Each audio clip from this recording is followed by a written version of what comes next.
Otherwise اس کی آپ footage issue نہیں کریں گے, اس کے بارے میں کوئی بہت ڈیٹیل نہیں دیں گے, تو کوئی بہت زیادہ ڈیٹیلز اس کی آفیشلی نہیں دی گئی. جو اسپیکولیشن کی گئی ہے اخبارات میں وہ یہ ہے کہ آرمی چیف نے جب پرائم منسٹر شہباز شریف صاحب سے ملاقات کی تو وہ ملاقات میں قومی سلامتی کے امور, بارڈرز کی صورتحال, دہشت گردی اور کسی حد تک اکانومی کے مسئلوں کو ٹچ اپ آن کیا گیا. لیکن جو ذرائع ہیں which are close to the military sources یا GHQ, ان کا یہ کہنا ہے جو پتہ چلتا ہے, اور اس میں بڑی کریڈیبلٹی ہے,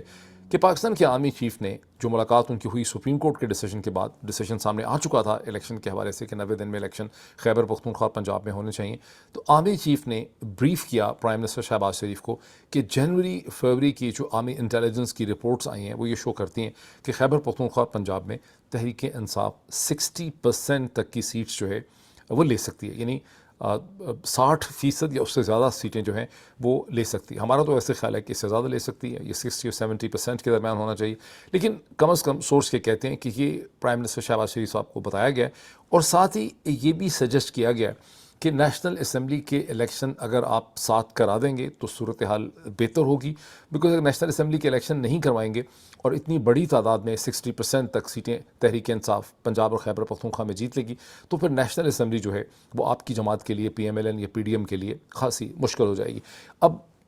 اور اس کے جواب میں جو پہلے بات میں ختم کر لوں کہ کیا سورس کہتے ہیں, سورس یہ کہتے ہیں کہ اس کے بعد پرائم منسٹر شہباز شریف نے یہ کہا کہ in view of this input from the army, وہ اپنے اتحادیوں کے ساتھ, یعنی آصف علی زرداری صاحب کے ساتھ, مولانا فضل الرحمان, باقی ساری جماعتیں تو بالکل ہی چھوٹی ہیں, بیکاز آصف علی زرداری صاحب کی جماعت کے 55 لوگ ہیں نیشنل اسمبلی کے اندر, 54 یا 55, اور مولانا فضل الرحمان کی جماعت کے 15 ہیں, حالانکہ مولانا خود نہیں ہیں پارلیمنٹ میں, باقی جماعتیں ایک دو والی جماعتیں. تو انہوں نے کہا کہ میں اپنے اتحادیوں سے ملاقات کروں گا, اور اس کے بعد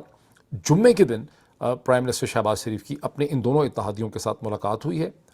پرائم منسٹر ہاؤس میں, اور اس ملاقات کے بعد پرائم منسٹر شہباز شریف جو ہیں وہ چلے گئے ہیں لاہور, اور دونوں اتحادی جو ہیں وہ اسلام آباد میں ہی ہیں, مولانا فضل الرحمان اور آصف علی زرداری. اس سے پہلے کہ ہم تھوڑا سا یہ دیکھیں کہ اس ملاقات میں کیا ہوا ہوگا, ہمیں ذہن میں رکھنا چاہیے کہ انڈیپینڈنٹ جو اینالسٹ ہیں وہ بھی بہت دیر سے یہی کہہ رہے ہیں, اور اس کے اندر جو ٹکرز کی حد تک اگر آپ دیکھیں تو پاکستان کے فائنانس منسٹر جناب اسحاق ڈار صاحب کا بھی ایک کامنٹ اور اسٹیٹمنٹ چل رہی ہے کہ الگ الگ الیکشن کرانے کا خرچہ بہت زیادہ ہوگا, اور مے بی نیشنل الیکشنز کو بھی پروونشل الیکشنز کے ساتھ ہی کر دینا چاہیے, کیونکہ تاریخ کا وہاں کوئی کلیئرٹی نہیں ہے. اب جو سورسز ہیں, جو یہ خبر جو میں نے آپ کو دی ہے, جو میں نے کہہ رہا ہوں کہ جو سورسز کہتے ہیں وہ یہ کہتے ہیں کہ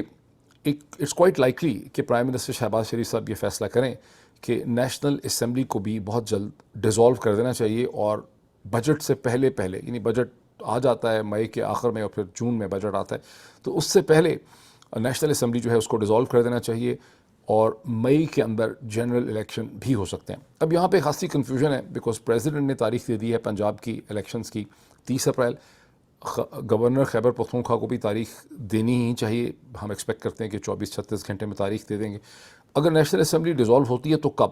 کیا نیشنل اسمبلی ابھی ڈیزالو ہو جائے گی, ابھی ہم مارچ میں کھڑے ہیں, اب سے چند دنوں میں ڈیزالو ہوگی, اپریل میں ڈیزالو ہوگی, کب ڈیزالو ہوگی, اور کیا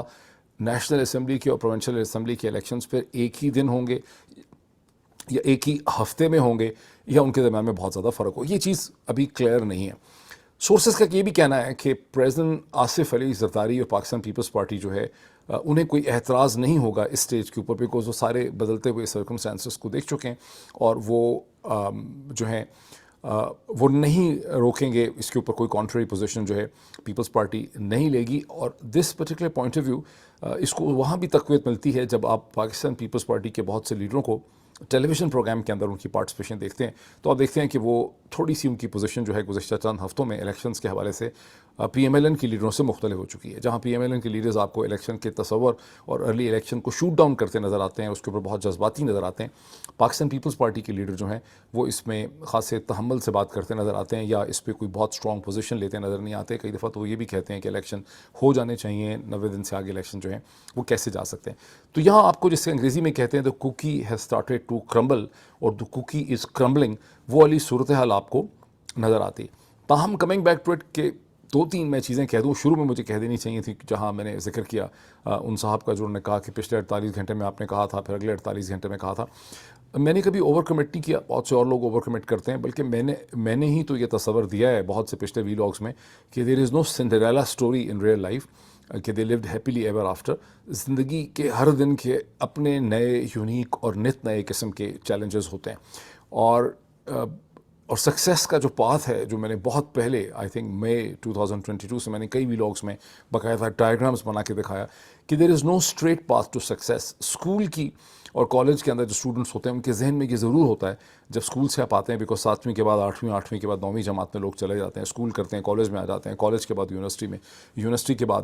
ڈگری لے لیتے ہیں اور سمجھتے ہیں MBA کر لیا یا میڈیسن کر لی تو آگے زندگی ایک اسٹریٹ لائن ہوگی جیسے کہ اسکول کالج سے چلی آ رہی تھی. لیکن ایسا ہوتا نہیں ہے. اس کے بعد لائف جو ہے وہ ساری ایک زگ زیگ پیٹرن میں چلتی ہے اور سکسیس جو ہے وہ کبھی بھی ایک اسٹریٹ پاتھ سے نہیں ملتی. یہی پالیٹکس کی صورتحال ہے. اگر آپ کہانی شروع کر لیں مارچ اپریل 2022 سے اب تک تو آپ یہ تو نہیں کہہ سکتے کہ سکسیس نہیں ہوئی ہے. بہت سے پوائنٹس ہیں سکسیس کے لیکن کوئی اسٹریٹ پاتھ اس کا نہیں ہے. اب ہر پوائنٹ پہ لوگوں کو لگا کہ یہ چیز یہاں رک گئی ہے، بہت مایوسی ہے، بہت تاریکی ہے، لیکن ہر سٹیپ پہ چیزیں جو ہیں وہ آگے چلتی رہی ہیں. اور ابھی بھی اس کا مطلب یہ نہیں ہے کہ یہ تمام لوگ جن کی ملاقاتوں کا میں نے ذکر کیا ہے ان سب نے گزشتہ 24 گھنٹے میں اسلام قبول کر لیا ہے، یہ حاجی یا حافظ ہو گئے ہیں یا یہ ایمان لے آئے ہیں، یہ اب سب جو ہے سیدھا کام کرنے لگ جائیں گے. اب یہ نئے قسم کے چیلنجز کھڑے کریں گے لیکن ایک nature and direction of political change ہمیں جو ہے وہ سیٹ ہوتے ہوئے یہاں پہ ہمیں نظر آ رہی ہے. اب مصطفیٰ زیدی کا مجھے وہ شعر یاد آتا ہے جہاں جب ہم نے سنا تھا اسکول کالج کے زمانے میں تو ہم سمجھتے تھے شاید یہ ٹین ایج لو کے حوالے سے ہے، لیکن اس کے مطلب بڑے مختلف ہو سکتے ہیں. اور شاعری کے وہ جو ہے کہ انہی پتھروں پہ چل کے اگر آ سکو تو آؤ، انہی پتھروں پہ چل کے اگر آ سکو تو آؤ، میرے گھر کے راستے میں کوئی کہکشاں نہیں ہے. تو جب میں نے اس کو پہلی دفعہ سنا تو میرے ذہن میں یہی تھا کہ دس از اباؤٹ ٹو لورز، کہ میرے گھر ادھر ہے کسی پہاڑی میں، گندا نالا ہے، راستے میں پتھر ہے، اسی پہ سے چل کے آنا پڑے گا. لیکن جب اس کو لارجر کینوس آف لائف میں آپ دیکھتے ہیں، اس کو اس پولیٹیکل سچویشن میں دیکھیں، اس کا کیا مطلب ہے. انہی سیٹس آف سرکمسٹانسز کے اندر، انہی مسائل میں، انہی کیریکٹرز کے اندر، انہی چیلنجز کے اندر سے راستہ جو ہے جیسا کیسا بھی ہے اس نے ایمرج کرنا ہے. پاکستان نے پیرس یا کیلیفورنیا یا بoston یا ٹورنٹو نہیں بن جانا، اسی کے اندر سے اس نے اپنا راستہ ڈھونڈنا ہے. کوئی ویکیوم میں جو ہے وہ ڈیسیجن میکنگ نہیں ہوگی. تو یہ اب تک کی ایک صورتحال ہے. اب جو نئے چیلنجز اس کے بعد کھڑے ہوتے ہیں وہ 3-4 سیٹس آف چیلنجز ہیں. پہلے تو ہمیں یہ کلیئر نہیں ہے کہ پریزیڈنٹ نے تاریخ دے دی ہے تو نیشنل اسمبلی اگر ڈیزالو ہوتی ہے، کیا پرائم منسٹر شہباز شریف اب لاہور چلے گئے؟ کیا وہ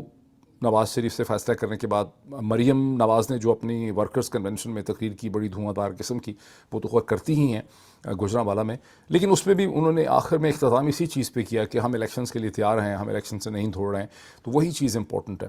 اب کیا پرائم منسٹر شہباز شریف، آصف علی زرداری، مولانا فضل الرحمان اگلے 24، 36، 48 گھنٹوں میں اس نتیجے پہ پہنچیں گے جیسا کہ اسحاق ڈار نے ہنٹ کیا ہے کہ ہمیں ایک عام انتخابات کی طرف چلے جانا چاہیے؟ بیکاز پنجاب اور خیبر پختونخوا میں ہم کتنا ہی رگ کیوں نہ کر لیں، اس سے مومنٹم بہت بری طرح سے irreversibly ہمارے خلاف سیٹ ہو جائے گا. جب ان صوبوں میں بیٹھ جائیں گی حکومتیں PTI کی تو پھر بعد میں نیشنل گورنمنٹ جو ہے اس میں بھی ایک تو چیز کا یہ بھی کہا گیا کہ اگر اس میں جب ظاہر ہے پورا ایک موبلائزیشن ہوگی، اس کے انتخابات کے رزلٹ سامنے آئیں گے تو PMLN کو پنجاب میں اور خیبر پختونخوا میں کینڈیڈیٹ سلیکٹ کرنے میں بھی بہت زیادہ دشواری کا سامنا ہوگا. بیکاز کینڈیڈیٹ نے بڑا خرچہ کرنا ہوتا ہے، 20، 25، 30، 40 کروڑ روپے کینڈیڈیٹ کے MNA کے لگ جاتے ہیں الیکشن میں. تو جب اس کو لگے گا کہ میرے چانسز ہی نہیں ہیں تو وہ اتنا بڑا خرچہ، کیونکہ یہ ایک انویسٹمنٹ ہوتی ہے، ایک بزنس کی طرح ہوتا ہے جہاں 20، 25، 30 کروڑ جس نے لگانے ہیں وہ یہ سوچتا ہے کہ میں نے بعد میں اپنے بزنس کو یا اپنے آپ کو اتنا فائدہ بھی پہنچانا ہے. تو یہ بھی ایک چیلنج جو ہے وہ PMLN کے سامنے. اب 36 گھنٹے میں کیا فیصلہ کرتے ہیں پرائم منسٹر شہباز شریف اور ان کے رفقائے کار اور ان کے الائز، یہ ہمیں دیکھنا ہے. اور پھر جیسے کہ ظاہر ہے سارے حاجی اور مسلمان تو نہیں ہو جائیں گے، پھر وہ الیکشن کس قسم کے ہوں گے جو ہوں گے، اس میں کتنی ریگنگ ہوگی، کس طرح سے اسے انفلوئنس کرنے کی کوشش کی جائے گی. یہ اگلا کویسچن اور چیلنج ہے جس کو ذہن میں آپ کو رکھنا چاہیے. پھر تیسرا چیلنج یہ ہے کہ اب اس پہ بھی غور کرنا چاہیے کہ الیکشنز کے بعد پاکستان کے حالات بھی کوئی بہت ڈرمیٹک طور پہ تبدیل نہیں ہونے لگے، کیونکہ جیسے ہی الیکشن کا اعلان ہوتا ہے، اگر ہو جاتا ہے، ابھی انہی پتھروں پہ چل کے اگر آ سکو تو آؤ، میرے گھر کے راستے میں کوئی کہکشاں نہیں ہے، کوئی زگ زیگ بات نہیں ہے. میں ابھی ایک منظر نامہ پیش کر رہا ہوں کہ لائکلی ہوڈ ہے کہ ہم پروونشل الیکشنز کے ساتھ ساتھ نیشنل اسمبلی کے الیکشنز کی طرف چلے جائیں. یہ 100% سرٹن نہیں ہے لیکن اس کے چانسز خاصے بڑھ چکے ہیں. تو الیکشن کا جیسے ہی ایک ڈائریکشن سیٹ ہوگی، اکانومی کو کچھ نہ کچھ فائدہ اس کا ضرور ہوگا. بیکاز بزنس مین کو، انویسٹر کو، اسٹیک ہولڈر کو، بینک کو، فائنینشیئر کو، لوگوں کو، ایک عام آدمی کو لگنے لگ جائے گا کہ امید ہے، ایک سینس آف ڈائریکشن ہے. اور امید اور سینس آف ڈائریکشن سے جو خود اعتمادی پیدا ہوتی ہے مستقبل کے حوالے سے، جب آپ کو ایک لائٹ نظر آنے لگ جاتی ہے at the end of a dark tunnel, تو چیزیں بہتر ہونے لگ جاتی ہیں. لیکن یہ سمجھنا ضروری ہے کہ پاکستان کی معیشت اور سیاست اس وقت اتنی الجھ چکی ہے، خاص کر کے اکانومی اگر ہم اس کو دیکھیں، کہ کوئی اس کے ڈرامیٹک امیجیٹ بہت سلوشن جو ہیں وہ اب ایگزسٹ نہیں کرتے. وہ سلوشن کیا ہوں گے؟ وہ تحریک انصاف کو سوچنا شروع کر دینا چاہیے ابھی سے. دنیا بھر میں جو پاکستانی ٹیلنٹ ہے معیشت کے حوالے سے، اکانومی کے حوالے سے، انٹرنلی اینڈ ایکسٹرنلی، اس کو انہیں ایک پلیٹ فارم پہ لانا چاہیے اور ان کو سوچنا شروع کرنا چاہیے کہ ان سیٹس آف سرکمسٹانسز میں اگر ان کو الیکشن کے بعد ایک گورنمنٹ ملتی ہے تو اس میں کیا کرنا ہوگا. اور پھر یہ سب سے پہلے تو یہ ہے کہ الیکشن میں جو ممکنہ ریگنگ کا پلان ہوگا کہ کسی کو بھی سمپل میجورٹی نہ لینے دی جائے اور ایک ایسی حکومت آئے جو ہانگ ہو، جو کنٹرول میں ہو outside non political powers کے، اس کے بارے میں ان کا کیا طریقہ ہے. محض یہ کہنا کہ کتنی بھی ریگنگ کر لیں فرق نہیں پڑتا، that is not a sufficient way of thinking. تو ابھی تک کی یہ سچویشن ہے، لیٹس سی کیسے یہ ایوالو کرتی ہے، پھر دوبارہ اس پہ ڈسکشن کرتے ہیں. Thank you.